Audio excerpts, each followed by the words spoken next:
Assalomu alaykum hurmatli obunachilar. Kuzatib borayotganim bugungi obzorimizda Mirzo-Ulug'bek rayon Chalkovskiyda joylashgan 3 sotuv yer uchastkasiga ega bo'lgan uy-joy. Binoning umumiy kvadraturasi 500 kvadratni tashkil qiladi. Xonalarning soni 6 ta. 3 ta qavatdan iborat bo'lgan bino ko'tarilgan. Podol birinchi va ikkinchi qavat.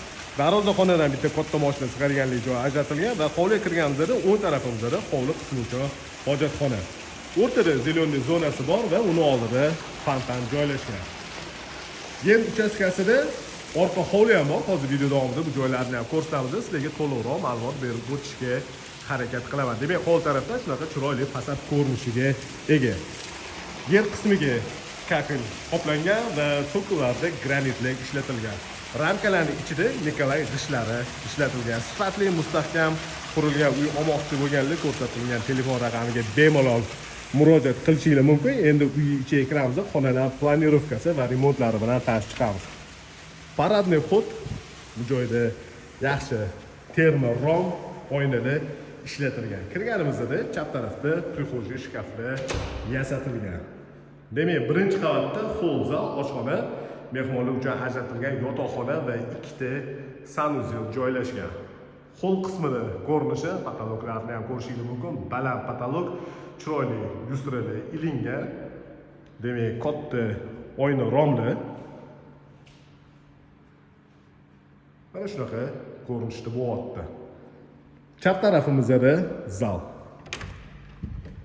Zallar razmeri uzunasiga 7 metr va eniga 5 metrni tashkil qiladi. Patologlarning balandligi 3 metr 60 santimetr. Bu joyda TV zonalariga ahamiyat berishingiz mumkin. Avtorskiy proyekti qattiq nazorat ostida qurilgan uy. Va bu joyda tayyor proyektlari ham bor. Bu uyga qiziqadigan bo'lsangiz, sizlarga shu proyektlari, rasmlari, videolari hammasi taqdim qilinadi va kerakli informatsiyani bemalol olishingiz mumkin bo'ladi. Bu joyda oshxona bo'lyapti. Kuxnya stolovoy. Oshxonaning razmerini aytib o'taman, tasavvurga ega bo'lishingiz uchun. Katta oshxona, razmeri uzunasiga 7 metr va eniga 5 metr. Chiroyli qilib kuxonli garniturlar yasatilgan.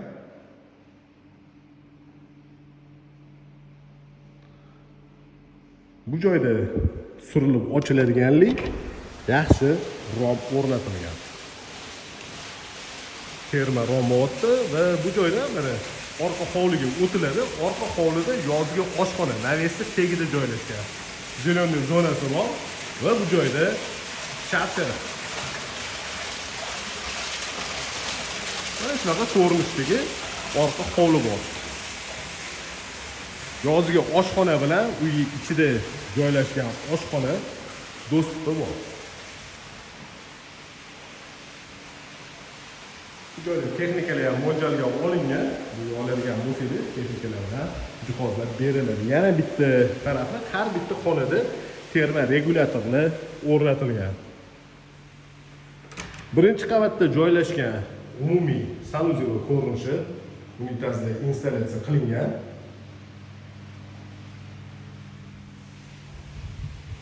Har bitta qavat uchun alohida elektrik shitli yig'ilgan.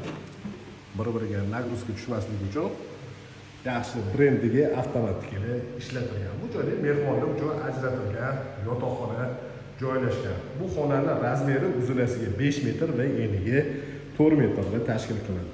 Shu xonaga tegishli bo'lgan o'zini yuvinish xonasi bor. Sanuzel, bu joyda ham unitaz installyatsiya qilingan va bu joyda dushovoy smesitel o'rnatilgan.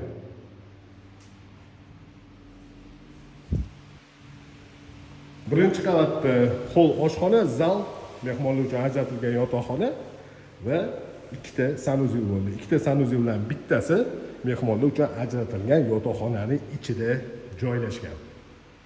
Endi ikkinchi qavatga ko'tarilamiz. Ikkinchi qavatda 4 ta xona joylashgan.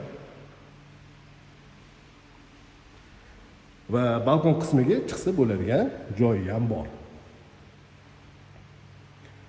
Buni ko'rsatayotgan joyimdan balkon qismiga chiqiladi.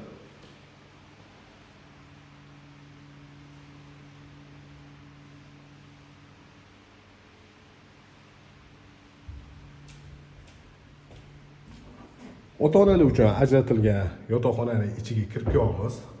Bu joyda chiroyli qilib garderob uchun shkaf polkalari yasatilgan va yotoqxona uchun ajratilgan xonaning razmeri 5 ga 4. Shu xonaga tegishli bo'lgan alohida o'zini yuvinish xonasi bor.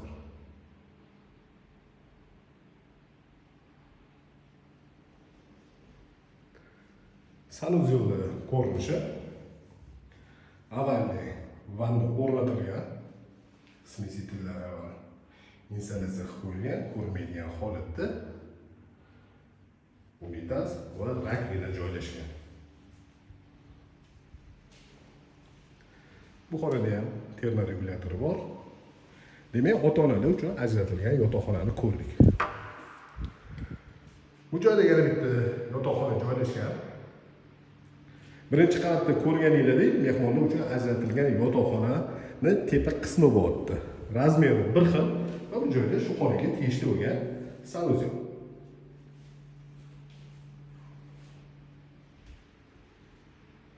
Xonaning razmeri yana bir marta aytib o'taman, 5 ga 4, 20 kvadrat metr maydonni o'z ichiga olgan yotoqxona. Ikkinchi qavat uchun umumiy sanuzyol ko'rinishi.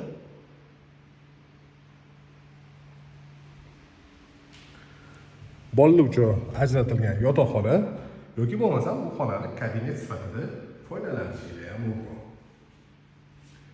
Xonalarning razmeri asosan e'tibor qilgan bo'lsangiz bir xil 5 ga 4 razmerda.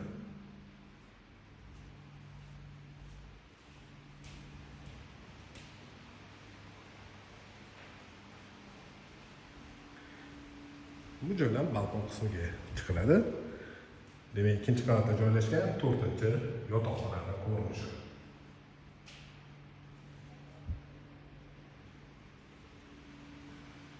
Endi imoratda podval qismiga tushamiz.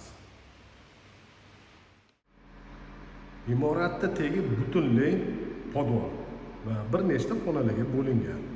Bu joyda ikkita oyna romi bor, polnoценный oyna rom tushgan, ro'para yozgi paytlarda yoki bo'lmasa mana salqin paytlarda ham bu oyna romlarni ochib qo'yadigan bo'lsangiz, havo zo'r aylanadi. Undan tashqari vытяжкалari ham, hisobga olingan vытяжкалari ham bor. Shunaqa ko'rib turganingizdek katta bitta zal. Bu joy домашний kinoteatr uchun mo'ljallasanglar bo'ladi yoki bo'lmasa trenajyorlarni o'rnatsanglar bo'ladi.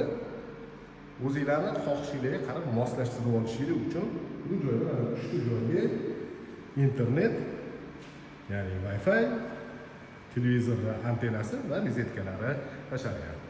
Bu joyda ham bor. Bu koridor bo'ylab o'tganimizda texnik xonalar joylashgan. Bitta xona kotelni uchun ajratilgan.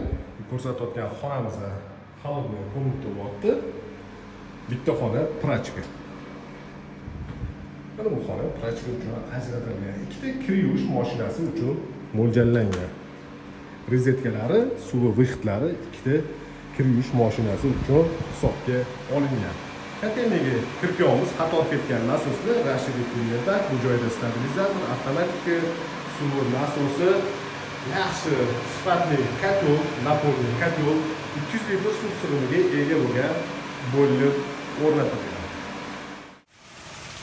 Bu ko'rsatgan uyimizda Murdo'loviy rayon Chalkovskida joylashgan 3 yer uchastkasiga ega bo'lgan uy-joy. Binoning umumiy kvadraturasi 500 kvadrat, xonalar soni 6 ta bo'ldi. 3 ta qavatdan iborat bo'lgan bino ko'tarilgan. Podval 1 va 2 qavat. Yaxshi sifatli qurilgan uy olmoqchi bo'lganlar ko'rsatilgan telefon raqamiga bemalol murojaat qilib, narxini opisiyaga yozib qoldiramiz.